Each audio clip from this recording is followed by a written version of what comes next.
Hello, trip and ട്രക്കിന്റെ പുതിയൊരു വീഡിയോയിലേക്ക് എല്ലാവർക്കും സ്വാഗതം. അപ്പൊ ഇന്ന് ഞാനുള്ളതേ ജടായു പാറയിലാണ്. നമ്മുടെ കൊല്ലം ജില്ലയിലെ ചടയമംഗലത്തുള്ള ജടായു എർത്ത് സെന്ററിന്റെ മുൻവശത്തെ കാഴ്ചയാണ് ഇത്.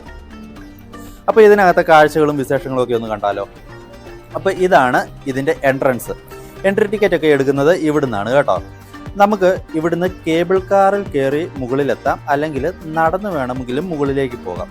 നടന്നു പോകാനാണെങ്കിൽ 325 രൂപ എൻട്രി ടിക്കറ്റ് എടുത്ത് ഒരു കിലോമീറ്റർ ദൂരം 826 പടികൾ ചവിട്ടി കയറി വേണം മുകളിലെത്താൻ.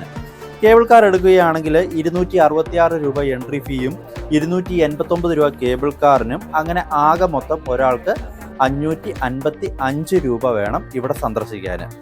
ഹൈലി എക്സ്പെൻസീവ് അല്ലേ? അപ്പോൾ അങ്ങനെ നമ്മൾ എൻട്രി ടിക്കറ്റ് എടുത്ത് ഈ സൈഡിൽ കാണുന്ന വഴിയിലൂടെ കയറി പോവുകയാണ്. താഴെ എൻട്രൻസിൽ എൻട്രി ടിക്കറ്റ് മാത്രമേ തരികയുള്ളൂ. അത് പുള്ളി ക്യാഷ്, ഗൂഗിൾ പേയും കാർഡും ഒന്നും എടുക്കത്തില്ല, അത് ശ്രദ്ധിച്ചേക്കുക. അങ്ങനെ നമ്മൾ മുകളിലെത്തി. ഇവിടെ ഒരു സെക്യൂരിറ്റി ചെക്ക് ഉണ്ട്. നമ്മുടെ കയ്യിലുള്ള ബാഗുകളൊക്കെ പരിശോധനയ്ക്ക് വിധേയമാക്കണം. പ്ലാസ്റ്റിക് അലൗഡ് അല്ല, മദ്യപിച്ചെത്തുന്നവരെ കടത്തിവിടുന്നതല്ല, സ്മോക്കിംഗ് അലൗഡ് അല്ല, അങ്ങനത്തെ കാര്യങ്ങളൊക്കെ ഇവിടെ പാലിക്കണം. അങ്ങനെ ആ ചെക്കിങ് എല്ലാം കഴിഞ്ഞിട്ട് ഇനി നേരെ നമുക്ക് ഈ കാണുന്ന ബിൽഡിങ്ങിൻ്റെ അകത്തേക്കാണ് പോകേണ്ടത്. അങ്ങനെ അകത്ത് കയറി ഒരു ഷോപ്പിംഗ് മാളിൻ്റെ ഒക്കെ അകത്ത് കയറിയ പ്രതീതി. ഇവിടെയും നമുക്ക് എൻട്രി ടിക്കറ്റ് കാണിക്കണം. ഇതിപ്പോൾ മൂന്നാമത്തെ ഇടത്താണ് ഈ എൻട്രി ടിക്കറ്റ് കാണിക്കുന്നത്. അങ്ങനെ അതുവഴി കയറി വന്ന് ഈ കാണുന്ന കൗണ്ടറിൽ നിന്നാണ് ഇനി കേബിൾ കാറിൻ്റെ ടിക്കറ്റ് എടുക്കേണ്ടത്. ഇവിടെ ഗൂഗിൾ പേയും കാർഡും ഒക്കെ എടുക്കും കേട്ടോ. 289 രൂപ കൊടുത്ത് ഒരു ടിക്കറ്റ് എടുത്ത് പിന്നെയും മുന്നോട്ട് വരുമ്പോൾ ഇവിടെ ഇങ്ങനെ ഒരു ഏരിയ കാണാം, വെയിറ്റിംഗ് ഏരിയ. ഇവിടെ നമ്മൾ ഈ ഇട്ടിരിക്കുന്ന കസേരകളിലൊക്കെ വെയിറ്റ് ചെയ്ത് കുറച്ച് നേരം ഇരിക്കണം. 10-12 പേരടങ്ങുന്ന ഒരു ഗ്രൂപ്പിനെ സെക്യൂരിറ്റി വന്നിട്ട് അകത്തേക്ക് കടത്തി വിടും. തിരക്കില്ലെങ്കിൽ ഇവിടെ ഇരിക്കേണ്ട കാര്യമൊന്നുമില്ല, ഡയറക്റ്റ് അങ്ങ് കയറി പോകാം. മേളിലത്തെ തിരക്ക് കുറയ്ക്കാൻ വേണ്ടിയിട്ടാണ് ഇവിടെ ഇങ്ങനെ ഒരു വെയിറ്റിംഗ് ഏരിയ ഒരുക്കി വെച്ചിരിക്കുന്നത്. ഇത് ഭയങ്കര സെറ്റപ്പായിട്ടാണ് കേട്ടോ പണിതിരിക്കുന്നത്. പിന്നെ ഇതിനകത്ത് നിന്ന് എന്തെങ്കിലും വാങ്ങണമെങ്കിൽ ഒന്നുകൂടി ചിന്തിച്ചിട്ട് വാങ്ങണം, കാരണം അതുപോലെ പൈസയാണ്. ക്യാപ്പച്ചിനോ 50 രൂപ, ചായക്ക് 40 രൂപ, അങ്ങനെ പോകുന്നു റേറ്റുകൾ. അപ്പം നമ്മളോട് അകത്തേക്ക് പോയിക്കൊള്ളാൻ പറഞ്ഞിട്ടുണ്ട്. അപ്പം നമുക്കിനി ഇവിടുന്ന് പതുക്കെ എണീറ്റിട്ട് കേബിൾ കാറിൻ്റെ സ്റ്റേഷനിലേക്ക് പോകാം. ഇവിടെ ഫോട്ടോ ഒക്കെ എടുത്തു കൊടുക്കും കേട്ടോ. നമ്മൾ മുകളിൽ പോയി കാഴ്ചകളൊക്കെ കണ്ട് തിരിച്ചു വരുമ്പോഴേക്കും നമ്മുടെ ഫോട്ടോ ബാക്ക്ഗ്രൗണ്ടൊക്കെ ചേഞ്ച് ചെയ്ത് നല്ല കുട്ടപ്പനാക്കി വെച്ചിരിക്കും. വേണമെങ്കിൽ സോഫ്റ്റ് കോപ്പി വാങ്ങാം, അതിന് 300 രൂപയോ മറ്റോ ചാർജ് ആകും. അതും വേണ്ടവർ വാങ്ങുക, വേണ്ടാത്തവർ കാണുക. നമ്മളിപ്പോൾ നിൽക്കുന്ന ഈ ബിൽഡിങ്ങിൻ്റെ സെക്കൻഡ് ഫ്ലോറിൽ നിന്നാണ് കേബിൾ കാർ കയറേണ്ടത്. റോപ്പ് വേ ബോർഡിംഗ് എന്ന ബോർഡൊക്കെ ഇവിടെ വെച്ചിട്ടുണ്ട്. അപ്പോൾ നമുക്കിനി സ്റ്റെപ്പ് കയറി മുകളിലെത്താം. അങ്ങനെ മുകളിലെത്തി ഇനി ഒരു സ്റ്റെപ്പ് കൂടി കയറി സെക്കൻഡ് ഫ്ലോറിലെത്തണം കേട്ടോ. ഇതിലും ഭേദം 826 പടികൾ ചവിട്ടി കയറുന്നതായിരുന്നു.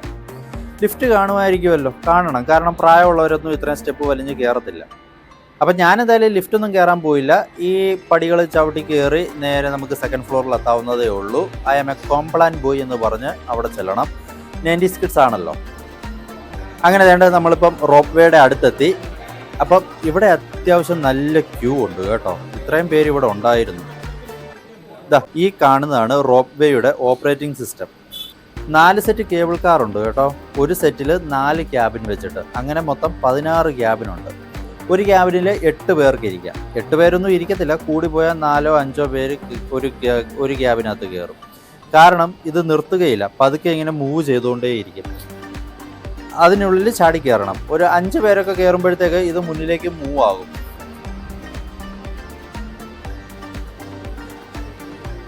അങ്ങനെ ഞാൻ കയറിയ ക്യാബിനിൽ 4 പേരെ ഉണ്ടായിരുന്നുള്ളൂ. അപ്പം നമുക്ക് കാഴ്ചകളൊക്കെ കണ്ട് പതുക്കെ മുകളിലേക്ക് പോയാലോ? വാ.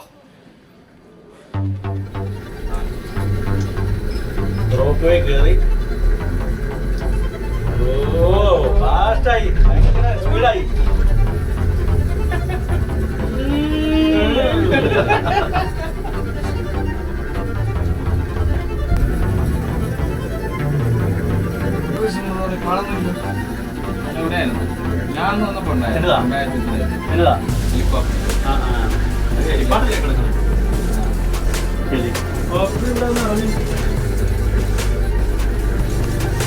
അങ്ങോട്ട് കറണ്ടാണോ അതോ അതും ഉണ്ടോ?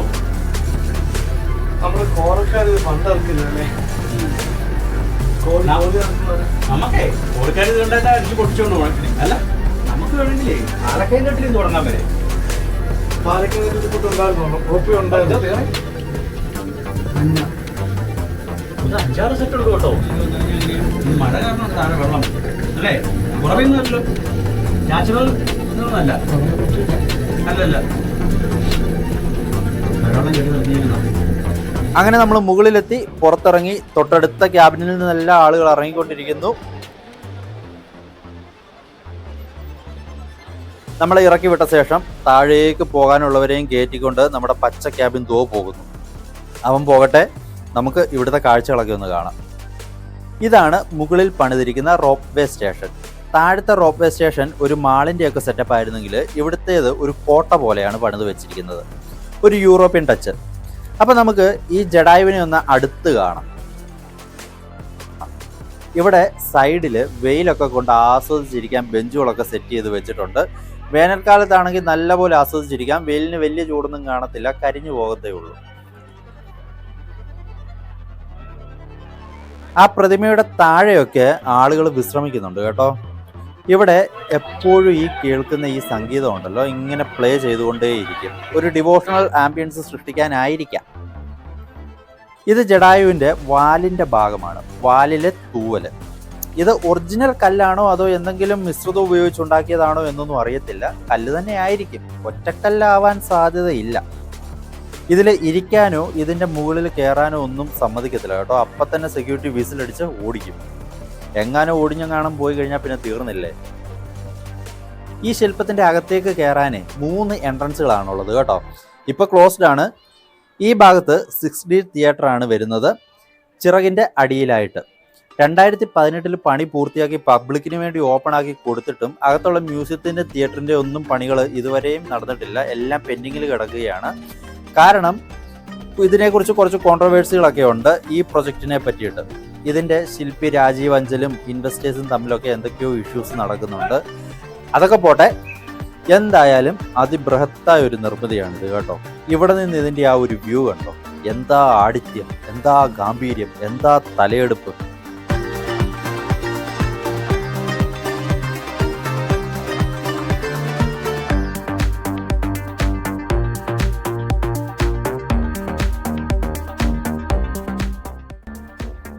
ഇവിടെ ഒരു ഓപ്പൺ സ്റ്റേജ് ഒക്കെ കൊടുത്തിട്ടുണ്ട്. കൾച്ചറൽ പ്രോഗ്രാംസും ഇവന്റ്സും ഒക്കെ ഇവിടെ നടത്തപ്പെടാറുണ്ട്. ആളുകൾക്ക് ഇരിക്കാനുള്ള ബാൽക്കണിയും അവിടെ പണിത് വെച്ചിട്ടുണ്ട്. അതിനപ്പുറത്തേക്ക് വിശാലമായിട്ടുള്ള ഒരു വ്യൂ പോയിന്റ് ആണ്. ഏതാണ്ട് 1000 അടി പൊക്കത്തിലാണ് നമ്മളിപ്പോൾ നിൽക്കുന്നത്. ഇത് കണ്ടോ, അങ്ങ് താഴെ വയലേലകളും മലനിരകളും എല്ലാം ഇവിടെ ഇങ്ങനെ കണ്ട് ആസ്വദിക്കാം. ഇനി നമുക്ക് നേരെ ആ അമ്പലത്തിന്റെ അടുത്തേക്ക് പോയാലോ. ജഡായു രാമ ടെമ്പിൾ ട്രസ്റ്റ് എന്ന് ഇവിടെ എഴുതി വെച്ചിട്ടുണ്ട്. ഇവിടെ ചെരുപ്പ് ഊരി വെച്ചിട്ട് വേണം നമുക്ക് അകത്തേക്ക് കടക്കാൻ. ചെരുപ്പ് സൂക്ഷിക്കുന്നതിന് 5 രൂപ കൊടുക്കണം. അങ്ങനെ ചെരുപ്പൊക്കെ ഊരി കൊടുത്തിട്ട് അകത്തേക്ക് കയറി. ഈ അമ്പലം ഇവിടെ പണ്ട് മുതലേ ഉണ്ടായിരുന്നതാണ്. പക്ഷെ ഈ രൂപത്തിലായിരുന്നില്ല. ഈ ജഡായുവിന്റെ ശില്പമൊക്കെ പണിത കൂട്ടത്തിൽ ഈ അമ്പലവും ഒന്ന് പുതുക്കി പണിത് ഈ രൂപത്തിലാക്കിയതാണ്. ശ്രീരാമന്റെ പ്രതിഷ്ഠയാണ് ഉള്ളിൽ. ശ്രീകോവിലിന് മുന്നിലായിട്ട് ഹനുമാൻ സ്വാമിയുടെ വിഗ്രഹവും കാണാം. ഈ കാണുന്ന ഒരു സൈഡാണ് നമ്മുടെ MC റോഡിന് അഭിമുഖമായിട്ടൊക്കെ വരുന്നത്. ഇവിടെ ശ്രീരാമചന്ദ്രന്റെ പാദങ്ങൾ പതിഞ്ഞ സ്ഥലം കാണാം. ഈ കാണുന്നതാണ് ശ്രീരാമന്റെ പാദം പതിഞ്ഞ ഇടം. ഭയങ്കര വലിയ കാൽപാദമാണ് കേട്ടോ. ത്രേതായുഗത്തില് ജീവിച്ചിരുന്ന മനുഷ്യർക്ക് ഇപ്പോഴുള്ള മനുഷ്യരുടെ 3-4 ഇരട്ടിയൊക്കെ വലുപ്പം ഉണ്ടായിരുന്നു എന്നാണ് പറയപ്പെടുന്നത്. ഇനി നമുക്ക് ഇവിടുന്ന് ജഡായുവിന്റെ അടുത്തേക്ക് തന്നെ പോകാം. തലഭാഗം നമ്മൾ കണ്ടില്ലല്ലോ. അങ്ങനെ നമ്മൾ ജഡായുവിന്റെ തലഭാഗത്തേക്ക് എത്തിയിരിക്കുകയാണ്. ഇവിടെ ഒരു വിഞ്ച് കാണാം. ഇതിന്റെ പണി സാമഗ്രികളൊക്കെ താഴേന്ന് മുകളിലേക്ക് എത്തിക്കാൻ വേണ്ടി ഉപയോഗിച്ചതാവണം ഈ വിഞ്ച്. അതോ ഇനി സിപ്പ് ലൈൻ ആണോ ഇത് അറിയത്തില്ല. വിഞ്ച് പണി സാമഗ്രികൾ കൊണ്ടുവരാൻ വേണ്ടി ഉപയോഗിച്ചതായിരിക്കണം ഇത്. ഈ തലയുടെ ഭാഗത്ത് ഏതാണ്ട് 5 നിലകളാണ് ഉള്ളത്. ജഡായുവിന്റെ കണ്ണിന്റെ ആ ഭാഗത്ത് ഒരു ഗ്ലാസ് ആണ് വെച്ചിരിക്കുന്നത്. ആ കണ്ണ് നിൽക്കുന്നത് 5ാം നിലയിലാണ്. അതിലൂടെ നമുക്ക് ഈ പുറത്തെ കാഴ്ചകളൊക്കെ ഇത്തിരി കൂടി ഹൈറ്റിൽ നിന്നിട്ട് കാണാം. ഒരു കണ്ണിൽ ടെലിസ്കോപ്പ് ഘടിപ്പിക്കും എന്നൊക്കെയായിരുന്നു പറഞ്ഞിരുന്നത്. അതിലൂടെ നോക്കിയാൽ കൊല്ലം ബീച്ച് വരെ കാണാം എന്നൊക്കെയായിരുന്നു. പക്ഷെ പറഞ്ഞിട്ട് കാര്യമില്ല, എല്ലാം മുടങ്ങിക്കിടക്കുകയാണ്. ഏതാണ്ട് 200 അടി നീളവും 150 അടി വീതിയും 75 അടി ഉയരവും ഉണ്ട് ഈ പക്ഷിപ്രതിമയ്ക്ക്. ഏഷ്യയിലെ ഏറ്റവും വലിയ പക്ഷിപ്രതിമയാണ് ഇതെന്ന് ഞാൻ ആദ്യം തന്നെ പറഞ്ഞായിരുന്നല്ലോ. ഗിന്നസ് ബുക്കിലൊക്കെ ഇടം പിടിച്ചിട്ടുണ്ട് ഈ ശില്പം. ഈ ശില്പത്തിനകത്ത് 15,000 സ്ക്വയർ ഫീറ്റ് വിസ്തൃതിയുള്ള ഒരു കെട്ടിട സമുച്ചയമായിട്ടാണ് ഇത് പണി കഴിപ്പിച്ചിരിക്കുന്നത്. എന്താ അല്ലേ? കഥയും രാമായണ കഥയും കൃതായുഗത്തിലെ കാലവും ഒക്കെ ഓർമ്മിപ്പിക്കുന്ന ഒരു ആധുനിക ഡിജിറ്റൽ വിഷ്വലൈസേഷൻ തന്നെ അകത്ത് ഒരുക്കാനായിരുന്നു പ്ലാന്. ഒരു മാന്ത്രിക ലോകം. പ്രശ്നങ്ങളൊക്കെ പെട്ടെന്ന് പരിഹരിച്ച് അതിൻ്റെ പണികളൊക്കെ പെട്ടെന്ന് പൂർത്തിയാകട്ടെ. പിന്നെ ഞാൻ പറഞ്ഞല്ലോ, ഒരാൾക്ക് 555 രൂപയാണ് ഇവിടെ സന്ദർശിക്കാൻ വേണ്ടത്. അപ്പോൾ ഒരു 4 പേരടങ്ങുന്ന ഒരു സാധാരണ കുടുംബത്തിന് ഇവിടെ വന്ന് പുറത്തു നിന്ന് ഈ കാഴ്ചയൊക്കെ കാണാൻ വേണ്ടി മാത്രം ഏതാണ്ട് 2220 രൂപയോളം മുടക്കേണ്ടി വരും. അതുകൊണ്ടാവാം ഇവിടെ മലയാളീസിനെ അങ്ങനെ കാണാത്തത്. കൂടുതലും നോർത്ത് ഇന്ത്യയിലും തമിഴ്നാട്ടിൽ നിന്നും ആന്ധ്രയിൽ നിന്നൊക്കെ ഉള്ളവരാണ്. ഇതിന് മുകളിൽ എത്തിക്കഴിയുമ്പം നമ്മൾ കേരളത്തിന് പുറത്തെവിടെയോ എത്തപ്പെട്ട ഫീലാണ്. ചുറ്റിനും ഹിന്ദിയും തമിഴും. എവിടെയെങ്കിലും വെച്ചിടയ്ക്ക് ഒരു മലയാളം കേട്ടാൽ ഒരു വല്ലാത്ത സുഖമാണ്. ഏതാണ്ട് 1000 കോടി രൂപ മുതൽ മുടക്കിയാണ് ഇത് നിർമ്മിച്ചിരിക്കുന്നത്. ഇതിനകത്ത് മ്യൂസിയം തിയേറ്ററും ഒക്കെ ഓപ്പൺ ആയി കഴിഞ്ഞു കഴിഞ്ഞാൽ അതിന് സെപ്പറേറ്റ് ടിക്കറ്റാണ്. അതും കാണും ഒരു 500 രൂപയ്ക്ക് അടുത്ത്. അപ്പോൾ എക്സ്പെൻസ് വീണ്ടും കൂടും. ജഡായു സ്കൾപ്ചർ രാജീവ് അഞ്ചൽ. ഈ രാജീവ് അഞ്ചൽ ആരാണെന്നറിയാമോ? ഒരു സിനിമ സംവിധായകനാണ്. കാശ്മീരം, ഗുരു, പൈലറ്റ്സ് തുടങ്ങിയ ചിത്രങ്ങളൊക്കെ ഇദ്ദേഹമാണ് സംവിധാനം ചെയ്തത്. ആ അദ്ദേഹമാണ് ഇതിൻ്റെയും ശില്പി. അപ്പോൾ ഇതാണ് ജഡായുപ്പാറ. രാവണൻ സീതയെ തട്ടിക്കൊണ്ടു പോകുമ്പോഴി രക്ഷിക്കാനെത്തിയ ജഡായുവിൻ്റെ ചിറക് രാവണൻ വെട്ടിയരിഞ്ഞപ്പോൾ ജഡായു വേദന കൊണ്ട് പിടഞ്ഞു വീണ പാറ. ആ പാറയുടെ പുറത്ത് ഇപ്പോൾ ആ ജഡായുവിൻ്റെ ശില്പം പണിത് വെച്ചിരിക്കുന്നു. ചിറകില്ലാത്ത ഭാഗമാണ് ഈ കാണുന്നത്. അപ്പം നമുക്കിനി തിരിച്ച് താഴേക്ക് പോയാലോ? ഇതിലൂടെയാണ് എക്സിറ്റ്. താഴെ നിന്നെടുത്ത ടിക്കറ്റ് കളയരുത്. തിരിച്ച് കേബിൾ കാറിൽ പോകണമെങ്കിൽ ഇവിടെ ടിക്കറ്റ് വീണ്ടും കാണിക്കണം. ടിക്കറ്റ് നഷ്ടപ്പെട്ടു പോയാൽ ചിലപ്പോൾ നടന്നിറങ്ങി വേണം പോകാൻ. ഒരുപാട് തിരക്കുണ്ടെങ്കിൽ ഇവിടെയും വെയിറ്റ് ചെയ്ത് ഇരിക്കേണ്ടി വരും. ഭാഗ്യത്തിന് വലിയ തിരക്കില്ലാത്തത് കൊണ്ട് പെട്ടെന്ന് പോകാം. അങ്ങനെ പോകാനുള്ള കേബിൾ കാർ എത്തി. നീല കേബിൾ കാർ, പച്ചയിലാണ് ഇങ്ങോട്ട് വന്നത്. മഞ്ഞ, വെള്ള 2 സെറ്റ് കൂടി വേറെ ഉണ്ട്. അപ്പം നമ്മൾ കയറാൻ പോവുകയാണ്. ആള് കുറവാണ്. ആദ്യത്തെ 2 ക്യാബിനിലും ആള് കയറി. മൂന്നാമത്തേതിൽ ആരുമില്ല. വീഡിയോ എടുക്കാനായിട്ട് ഞാൻ ഏറ്റവും ലാസ്റ്റിലത്തെ ക്യാബിനിൽ കയറി. ഒറ്റയ്ക്കേ ഉള്ളൂ. ആഹാ, എന്താ സുഖം! ഒറ്റയ്ക്കൊരു ക്യാബിൻ. ഡോറുകൾ അടഞ്ഞു. അപ്പോൾ വിട്ടാലോ ഒരു റൈഡ്?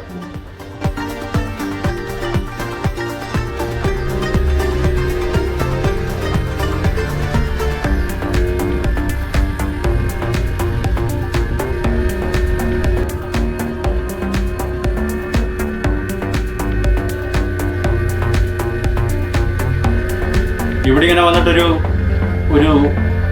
തൂണുണ്ട്. അതേന്ന് പിന്നെ താഴോട്ടൊരു പോക്കാണ്. ആ തൂണിൻ്റെ അവിടുന്ന് വീണ്ടും താഴേക്ക് കുത്തനെയുള്ളത്. അതേ അടുത്ത തൂണെത്തുന്നുണ്ട്.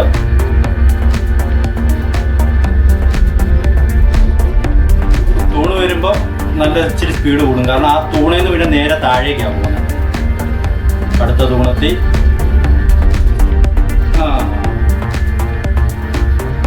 ഫ്രണ്ടിലത്തെ കാഴ്ചകളൊക്കെ ഉണ്ട്.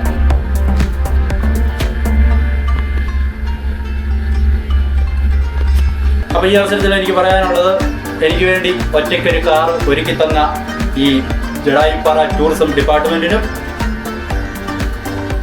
എൻ്റെ പേരിലും എൻ്റെ ചാനലിൻ്റെ പേരിലും ഇത് കാണുന്ന എല്ലാ വ്യൂവേഴ്സിൻ്റെ പേരിലും നന്ദി രേഖപ്പെടുത്തുകയാണ്. നമ്മളിത് ഇറങ്ങാറായിട്ടുണ്ട്. ഇതങ്ങനെ നിർത്തത്തൊന്നുമില്ല കേട്ടോ. പതുക്കെ പോകുമ്പോൾ ചാടി ഇറങ്ങിക്കോണം. ഈ ചാടി ഇറങ്ങിയില്ലേ വീണ്ടും മേളിലോട്ട് പോകാം. ഇവിടെ ഒരുപാട് പേര് കയറാനൊക്കെ നിൽക്കോട്ട് കാണിച്ചു തരാം. കുലിങ്ങി കുലിങ്ങി കുലിങ്ങി കുലിങ്ങി കുലിങ്ങിയാ പോവാം. ഇവിടെ എത്താറാകുമ്പോൾ ഇതിനൊരു കുലുക്കമൊക്കെ ഉണ്ട്.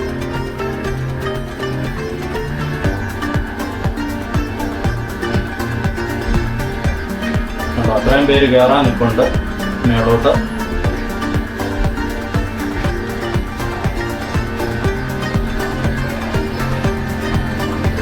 ഇപ്പം ഡോർ ഓപ്പൺ ആവും. അപ്പം ചാടി ഇറങ്ങിക്കോണം. ഇറങ്ങിയില്ല വീണ്ടും മേളി വരെ പോയിട്ട് വരാം. അതിന് മുന്നേ അവർ പിടിച്ചിറക്കും, അത് വേറെ കാര്യം.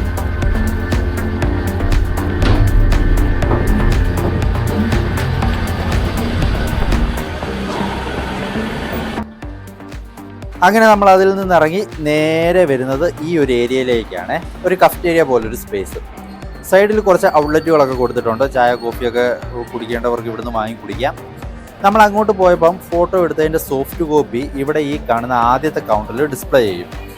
View your heroic capture. ഇഷ്ടപ്പെട്ടാൽ വാങ്ങാം, അല്ലെങ്കിൽ പോകാം. അങ്ങനെ അവിടുന്ന് നേരെ പുറത്തേക്ക് ലക്ഷ്യമാക്കി നടക്കുകയാണ്. ഇവിടെയും കുറച്ച് ഷോപ്പുകളൊക്കെ കാണാം. പുറത്തുള്ളവരാണ് ഇവരുടെ മെയിൻ കസ്റ്റമർ.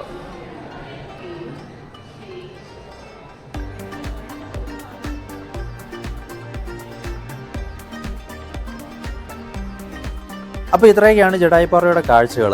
ഇത് നല്ലൊരു സംഭവമാണ് കേട്ടോ. കാശ് ഇത്തിരി കൂടുതലാണെങ്കിലും ഒരു തവണയെങ്കിലും കണ്ടിരിക്കേണ്ട ഒരു നിർമ്മിതിയും സെറ്റപ്പും ഒക്കെയാണ് ഇതിനുള്ളിൽ. അതിനകത്ത് മ്യൂസിയവും കാര്യങ്ങളും ഒക്കെ ഓപ്പൺ ആയി കഴിഞ്ഞു കഴിഞ്ഞാൽ അത് വേറൊരു എക്സ്പീരിയൻസ് തന്നെ ആയിരിക്കും. എന്തായാലും കൊള്ളാം, എനിക്കിഷ്ടപ്പെട്ടു. അങ്ങനെ നമ്മൾ പുറത്തിറങ്ങി. ഇതാണ് പാർക്കിംഗ് ഏരിയ. അതിവിശാലമായ പാർക്കിംഗ് ഏരിയ തന്നെയാണ് കേട്ടോ. ബൈക്കിന് 10 രൂപ, കാറിന് 30 രൂപ, അങ്ങനെ വണ്ടിയുടെ വലിപ്പം അനുസരിച്ച് ചാർജ് കൂടി പോകും. അപ്പോൾ വീഡിയോ എല്ലാവർക്കും ഇഷ്ടപ്പെട്ടു എന്ന് കരുതുന്നു. പുതിയൊരു വീഡിയോയുമായിട്ട് പുതിയ കാഴ്ചകളുമായിട്ട് നമുക്ക് വീണ്ടും കണ്ടുമുട്ടാം, കേട്ടുമുട്ടാം. ചിൽ ദെൻ, ഗുഡ് ബൈ.